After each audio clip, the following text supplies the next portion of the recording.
matur sembah nuwun Mbak Mimin, Mbak Apri. Nggih.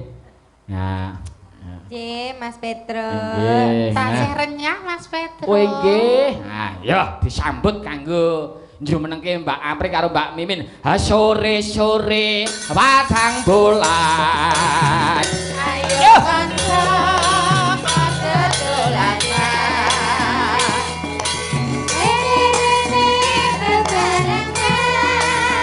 Rame-rame goyang-goyangan.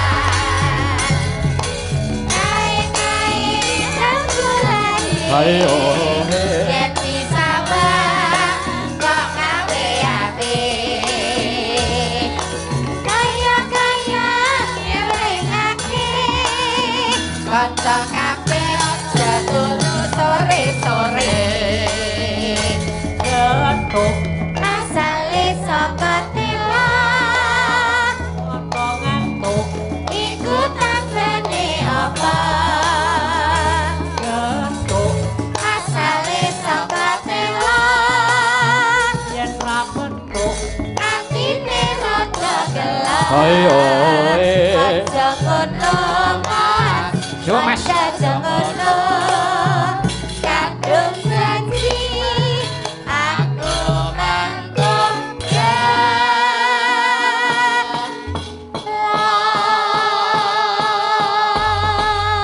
Nggih, matur nuwun. Dereng ngantuk nggih, Mbak Mimin karo Mbak Apri. Pokoknya tetep semangat. Semangat apa meneh nek Nggih. bicara betah mlek menika jaripun Piyai Kakung kalih Piyai Putri niku Nggih. prihatin akeh wong wedok. Kok saged? Turune mesti telat dhewe. Oh nggih. Gitu arep turu Nggih. mesti kalingan ngejangan, Nggih. kalingan bojone le mrondor rung mulih lan sak pitu. Ning kok Nggih. tangi mesti sik dhewe. Oh nggih. Ewadene kadang kala sok dipaido. Oh nggih. Wong lanang lho melek terus. Lah padahal melek kata sing putri. Nggih. Ning gawean wong wedok iki ora ana ketoke, ora ana rampunge, ora ana enteke. Nggih. Kamangka wong wedok ki gaweane senadyan ora ketok ning abot ya. Abot Nggih. ra ketok tur dipaido. Ah. Tur hasile rung genah. Tur Nggih. hasile rung genah. Lah nggih. Tek rong genah piye ta? Maksude nek wong lanang pamane ya buruh, Heeh. pamane mangkat jam 7 mulih jam 3 apa jam 4, 70 80 tekane 100 sok nyekel. Ning nek wong wedok iki ket umbah-umbah, metuke anak sekolah neko-neko blas ra ana keterangane. Nah, nggih. Nah, Mula jodoh wani-wani karo Piyai Putri. Piyai Putri. Piyai Putri iki ora gelem nyuwara ning kadang kala nek numusi anu lho, malati lho sarane. Nah, nggih. Malati apa meleti? iya malati. Nah, Ning jenengan kedahipun bombong lho anu Mas Petro. Nggih, pripun? Lire, lire. Yoga-yoga jenengan niku jenengan ngendika 2 taun tiarap kasarane nggih. Nggih. Niki nggih sing ngendang Jaipong yo campur Oh, sari anak nggih. bangsa yo Nggih. gendera. Nggih. Terus Mas Jiono niki yo campur sarine Bayu Laras. Bayu Laras yo Laris. ngumandang. Nggih. Mas Riyadi ki yo Campur sari. bendaharane Jatinova. Laris. Pak De Gudal ki yo carike Jatinova. Nika sing ngegong Mas Rabinu. Mbak Ani ya tampa orjen tunggal saiki. Bojo kula niku sakniki wis gelem melu campur sari. Wis Lah gelem witekno. gelem nyanyi mendung tanpa udar. Ya, aku lagi story deh. Bu Nggih. jadi permadani barang yang ngapalke lho. Kalau sok jumeneng Mbak nek wayangan, Mbak. Sakniki pun kula sekarep kok, Mbak. Nggih. Wis pokoke tak bebaske. Nggih. Wis pokoke selama kowe isih di dalam format berkesenian silahkan. Lanjih. Wis ora usah Mboten fanatik-fanatikan. metak-metakaken seni nggih. Nggih, sakniki niku sing penting napa to, Mbak? Sing penting butuh mburi iki kecukupan ngeten Nggih. niku. Tur mengke ada masanya wong ki sumeleh. Wah. Sumeleh rasa, sumeleh polah lan sak piturute. Nggih. Ora sah dikon ki oh umurku kok semene wis ra patut. Nggih. Lah, kaya kula ngoten niku, kaya kula oh ngene iki aku saiki ngongso-ngongso ngrayang-ngrayang banget ki ya wis ora. Nggih. Ora Ora banget pikir banget. umurmu wis tuwa kok ora semeleh-semeleh nolek iki. Nggih. Lah, Ning nggih Mas, alhamdulillah Mbak Mimin, Mbak Nggih. April leres sing jenengan ngendikaken Nggih. sanadyan 2 tahun tidak berkesenian sangat vakum sekali tapi kanca-kanca seniman Madya Laras tetep eksis enten sing sakniki Nggih. pun sing ngegong nika Mas Rabino sakniki pun duwe samben kejaba le dadi pengrawit Nggih. sakniki dodolan sayur keliling. Nyatane dagangane nggih laris. Alhamdulillah. Napa-napa niku sepenting disyukuri. Nggih. Dan masa sesulit saat ini jangan gengsi. Kula dhewe sing kula lakoni, kula niku saniki sering kae ya dodolan buka bakmi mbok perkara dadine piye mbok ora mudeng sepenting makarya berusaha. Budidaya. Kelanjutane bakmi iki pripun kok dereng sida mara kok pun tutup. Nggih. Lah ngeten Mbak niku wak mung nggo napa nggo ngisi kesibukan. Nah, nggo kesibukan. Di April iku dodol spray, ya dodol sandal, dodol maneka warna ya mrene nyatane ya. Wong nyatane Mbak Mimin ki ambak saniki nggih buka toko napa toko makan. Snack Mindola. Wonten Mindola lho ki. Sakilenipun kecamatan Karangnoko. Lah niki enten sejarah. Nalika kula sowan bapak-bapak kijon mriki rawuh teng kula. Lah kula kak bingung mboten enten hidangan wah tak suguh apa. Lah aku terus sowan ning warunge Mbak Mimin, ning Mbak Mimin mboten enten. Kula ndelik anggen wong tuku isen kula niku. Ndak jaluke gratis. Makanan snack komplit. Nggih, mugi-mugi lancar mboten napa-napa. Harus seperti itu. Ya. Nggih, wah kula nggih nderek remen. Ya. Kegiatan anak-anak niku. Nggih, nggih, nggih. Ngaturaken panglipur. Nggih. Menika dasaripun ingkang Lek men iki sakniki. pripun? Nggih. Napa-napa pun mumpuni lho sakniki. Kok mumpuni pripun? Lah nek kaya Mbak Ani wae wis jineman ular kambang. Nggih. Kok aku gendarani saya Gus geradakan. Kula ki jineman ya ora iso. Ya iso. Apa lek jineman Apa jineman apa? Ayo. Yo ditampilkan, dipamerke duwe kabesan kok ya. Kok ndak jur disepelekke karo Mas Boim wae. Lah, kaya ngono. Kudu ditunjukke. Enggak ngomong disepelekke karo le Jaipong. Nek wong lera dijak anak bangsa ki ra wong penyanyi ki digelar iso milih ya. Ning kan ya aja terus ngremehke kemampuan seseorang ngono lho maksud. Ya mula ka dibuktikke ngono lho. Nggih. Apa? Jineman apa lek? Ya gatik glinding gelem, jineman kandhet ya gelem. Iya. Niki sajake tenanan iki. Nyepelekke ya, nyepelek. Apa sing catetamu apa kuwi? Oh, glatik glinding. Kuwi kok glinding tenan ora kuwi kok. Genah iki apa carane iki ngajari kowe tak mbukake kepekan iki lho. Iya. Guru kok ya. wong tinemu. Bisa. Nek aku ora mbok cakepan ra masalah. Iya. Singa tirta. Ngandel ora? Sip. Jos. Catetane ilang. Nyepeleke jare kaya sering ngupit. Sing kok ning RPD. Bangsa. Waduh. Jalma.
Suarane kaya buwal jinah. Aku ki mucuki dene kowe iso teruske nduk ya. Oh iya, ngono ki lho maksud iki. Iya. Lah iya terus garek nutupe ya meso Mbak Yune. Alah. Yo dintekke iki tak urung ta iki. Derek. Ning tengah dalan kok catetane metu dhewe. Ngano.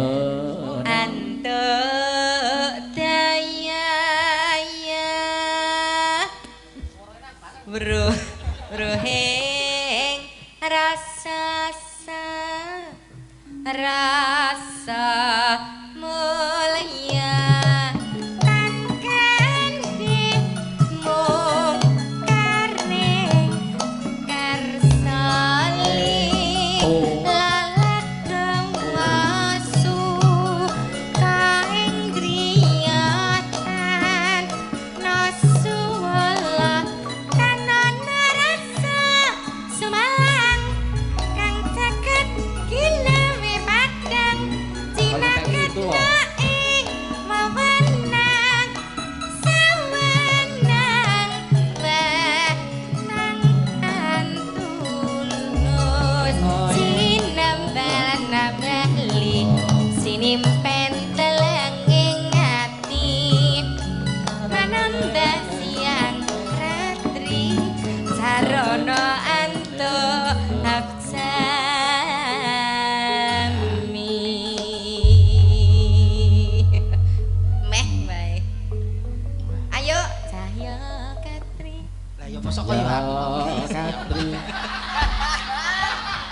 Lah jare arep dineman kok ya. Lah nggih. Kuwi layar pencerahan iki diperpanjang durasine dadi men ora ilang-ilang ngono. Cahya katri tri tri Iya. wis nyawi cici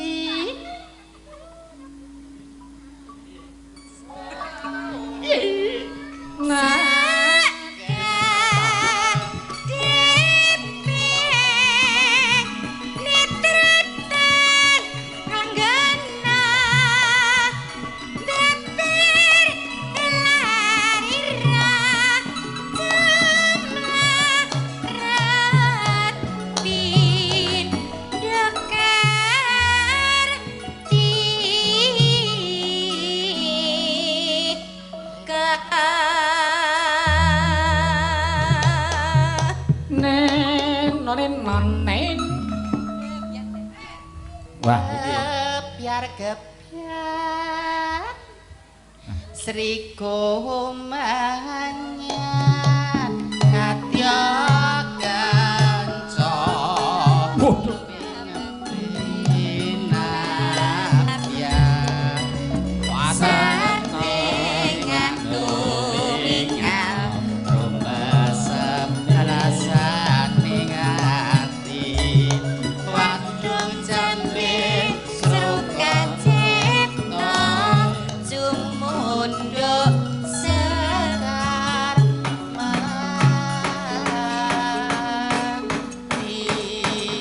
Khusus Madya Laras tepuk tangan buat Mbak Mimin. yo alah Kowe ya acara gede-gede klasik ini iki pri.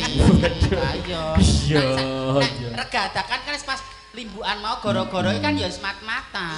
iya Iya. Men ono Ngono pilah, ya kan? men kesanipun pilah ngoten to. jale alah yo lagi iso buka kok wis gembreng Kowe dangdut.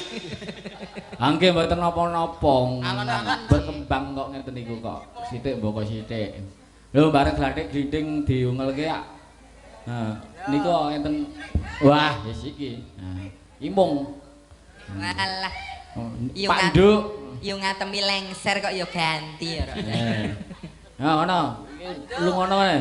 Enggak rame wae, ngono. Kenang-kenang. Ngene. Nah. nyalek Iya. paring mbok dimung ya no Nika. Nah.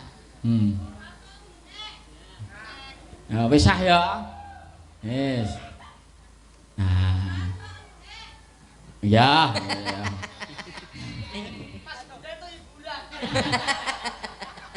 Iya. alah Nggih, glathik glinding sampun dipun. Sampun. Nggih. Nah niki enten Mbak Sinta, ada Mbak Dwi. Nggih. Sinten Mbak Ani mboten Oh, wis men wis ora usah.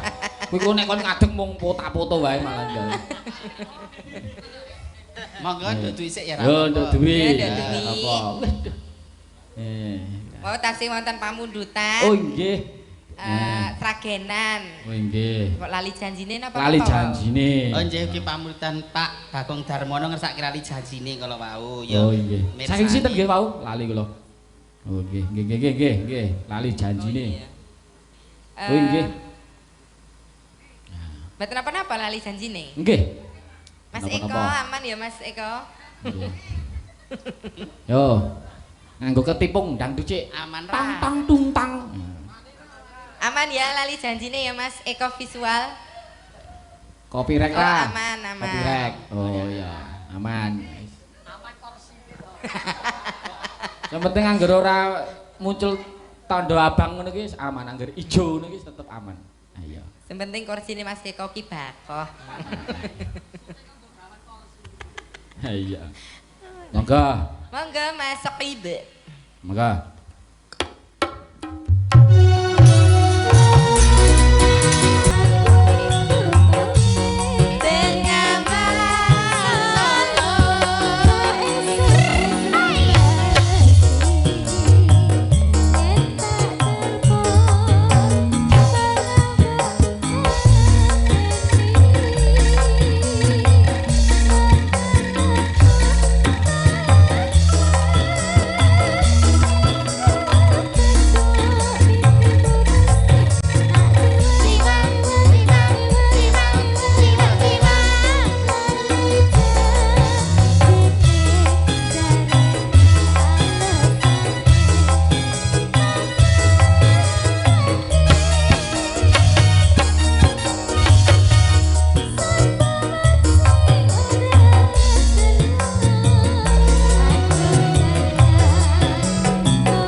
Matur nuwun genduk duwe yo.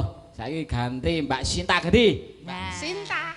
Iya. Dangdut mesti Mbak Sintanya dangdut mesti. Ono Mbak Sinta sing ngomong apa karo Pak Delang bagian rata bagian dangdut terus ya dangdut ra apa-apa. Iki matur nuwun lho Lek kalian ibu-ibu ingkang sampun nyumektakaken Nyamektake sedaya mawon. Nah, direwangi melek nganti sak yani Aku ya. ra mulih arep kok nunggu tancep kain aku nunggu bubur kok, Pri. Ya nek gawe nek Nek ora. kok nganu ki maruti kambil iki mau. Kok le ngemat-mati. Iya. Yo, dangdute apa? Sing ora kenek copyright. Kabeh kena. Ayo, jane karyane Mas Didi Kempot. Yes, monggo terserah. Bui, jadi permadani. Iya, oke. Monggo. Bui iki untuk ya. Unduk. Kasih mbok nggadus ya, Lek. Aku mah ngono untuk kayu kok.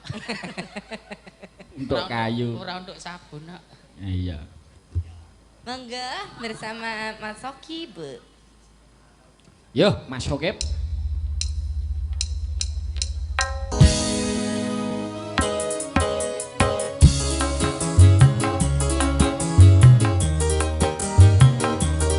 Spesial kagem warga Kijon.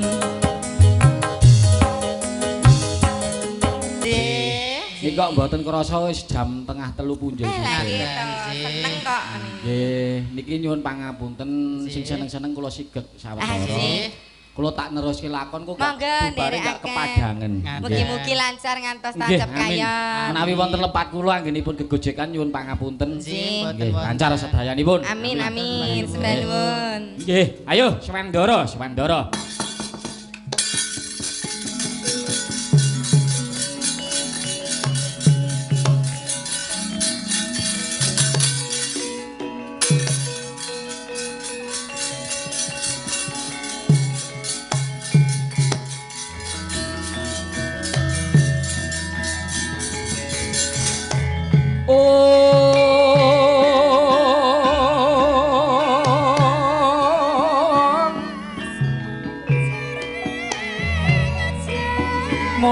Mula Sang Arjuna Ismunira kamanungsan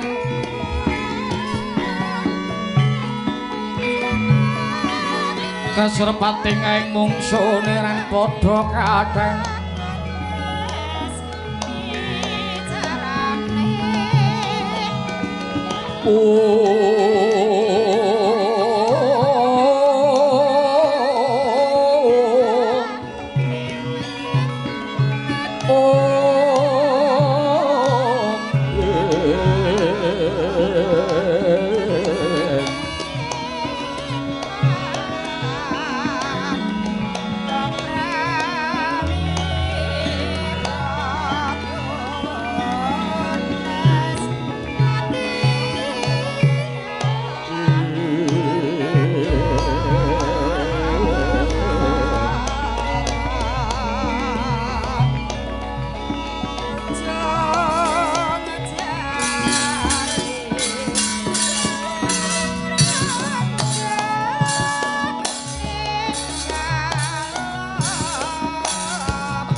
Madiwuruh Metri Oso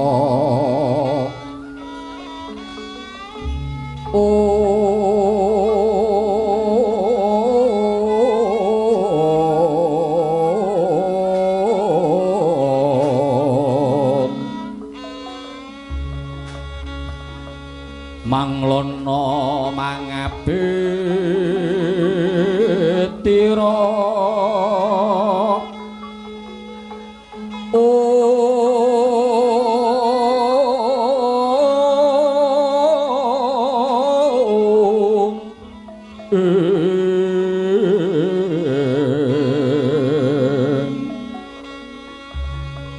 gending marihonang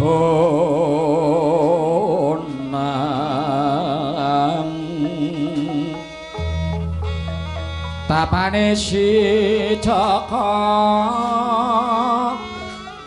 laya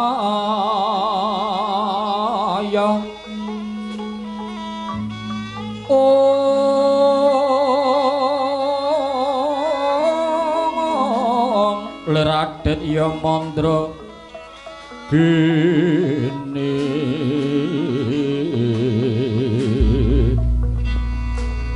iwa nontono si Joko layar Mbok Sri Kadhing mlade soroku munding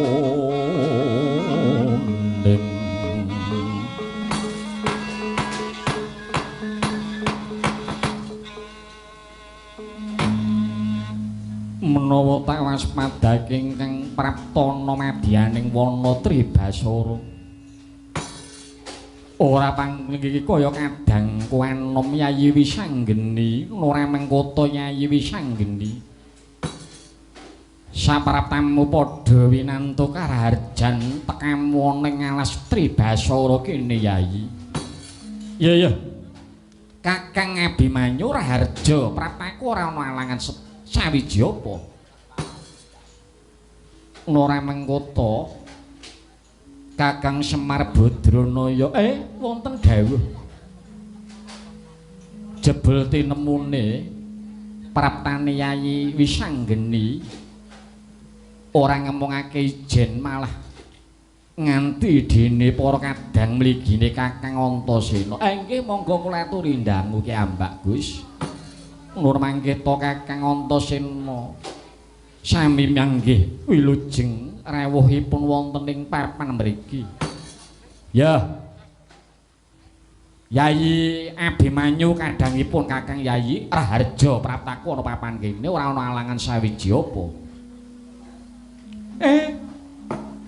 Menika kados momongan kula Ndara Wisanggeni kaliyan Ndara Antasena ingkang prapta. Ya, Yai Semar Badranaya. Aku ingkang prapta ana papan kene. Sembah bekti kula katur. Ya. Wis tak tampa sira ngaturake pangabekti marang aku. Pangestuku mara Tamanana Kyai Nayantaka. Nggih. Kula pundi wonten mustaka mugi dados jimat paripe. Ndara Antasena sami Raharja praptanipun Gus. Ya. Kyai Semar Badranaya Raharja sowan kono papan kene pangestuku Tamanana ya Kyai Nayantaka. Nggih. Kula pundi wonten ing mustaka mugi dados cahya nur cahya. Ndara Wisanggeni sami manggih Raharja. Ya. Nala gareng wis tak tampa pangabekti kula katut. Ya, pangestuku Tamanana kawula nuni nggih.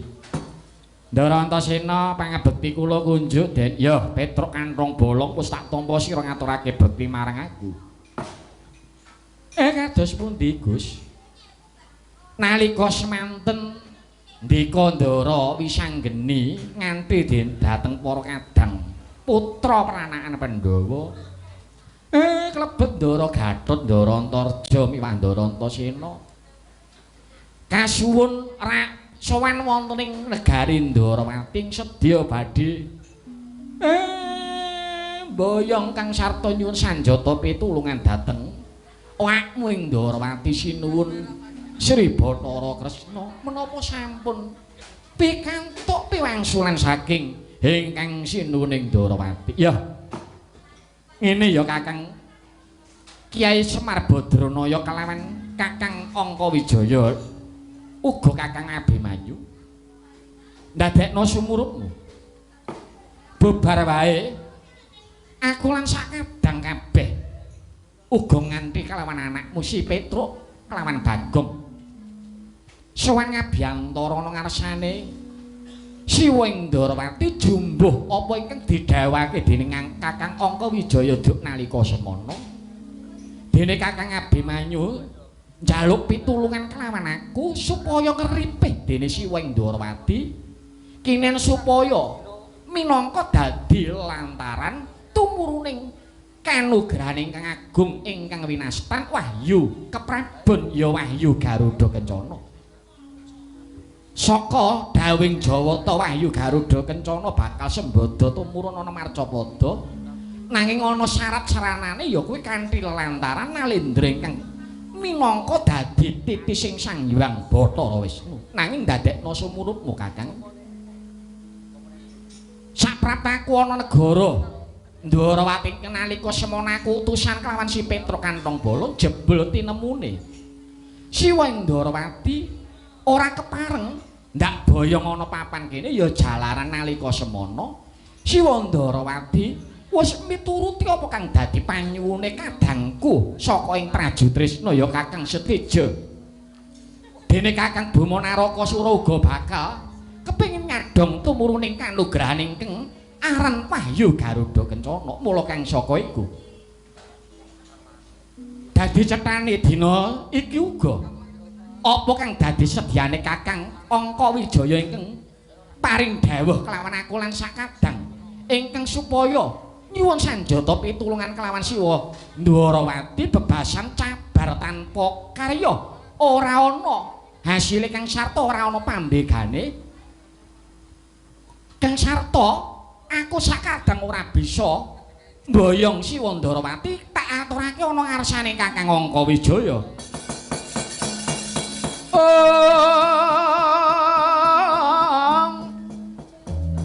Tansah marpamoring sukma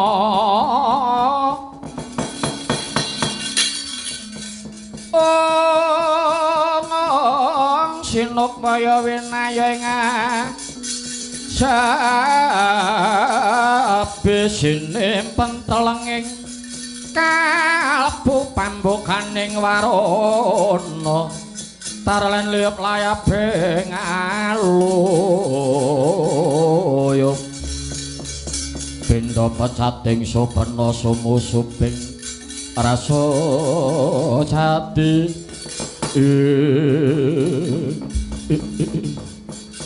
Nurah mengkoto Kyai Nayantaka nuwun wonten timbalane kang adhawuh Den kepiye ana lelakon ingkang kaya mangkono apa bakal ana kedadian Angkawijaya Rasembada nyadhong tumurun nugrahaning Jawata ingkang aran Wahyu Garuda Kencana katitik dina saiki uga Yayi Wisanggeni ora keduga bisa mboyong kelawan Siwa Indrawati. Ampun Semelang. Sampeyan ampun Semerang sing jenenge Wahyu niku pun dikodratke dening jagat. Pun to mang percaya kalih kula. Sampeyan niku ampun kemrungsung lan dikuasani rasa milik satemah nempuh cara ingkang luput. Yen sampeyan lair batin anggenipun badhe nyadhong tumurune kanugrahan mang percaya kalih kula mang percaya kalih Semar wahyu ingkang tumurun wonten Marcapada badhe dumawah wonten astanipun Ndara kula nggih Ndara Abimanyu watonipun sedaya kala mau dipun lambari kanthi tapa brata para semedi maladining meminta dhateng sih nugrahaning Jawata. Dewa badhe paring kawelasan dhateng Ndika Ndara Angkawijaya. Banjur aku kudu kepiye nggih? Mumpung menika mapan wonten madyaning alas Tribasara pun sampeyan manggugu dhateng atur kula. Sampeyan mang tarak brata mang semedi manekung meminta dhateng sih nugrahaning Jawata. Mang percaya kalih Semar Dewa bakal nurunaken kanugrahan dawah wonten astanipun Ndara Angkawijaya. Bumi goncang ganjing langit kelap-kelap katon lir gening cangalis ing iya kaya mangkono kang dadi ature Kakang Semar Badranaya. Iya nggih. Banjur aku kudu kepiye? Ampun kesuwen gawe. Pun mriko mang pados papan ingkang sepi kangge srana manekung tapa brata semedi meminta sih nugrahaning Jawata. Kula lan sakadang ingkang badhe ngawat-awati saking katebian nggih Gus. Miat langling kalangyan aglar pandhem uncara. Dina lir kekoneng surep sorotan padang kasuran pacaring.